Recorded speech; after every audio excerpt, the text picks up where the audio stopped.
In Chinese language, one of the most fascinating elements is ambiguity. The Chinese generally go about making their points indirectly, as opposed to Westerners making their points directly. So our chapter 3 looks at some of those delicious ambiguities that are inherent in the Chinese language, such as "马上到了." Literally it means on the horse arriving, or I'll be there soon.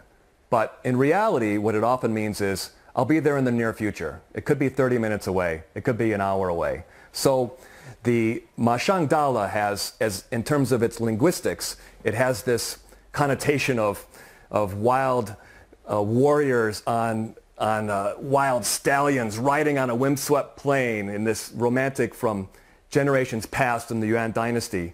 But in terms of practical modern China, it means that your meeting's going to start half an hour late when you hear that phrase. Another interesting ambiguity is the phrase 应该没问题, which basically means shouldn't be a problem. As a Westerner here, when you hear that, you generally think, okay, it's all under control.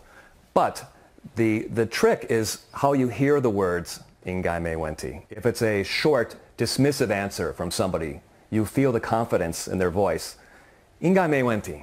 And you say, okay, we're on track. But when you hear somebody say 应该没问题, then you know you could be in deep trouble and it's time to follow up on that.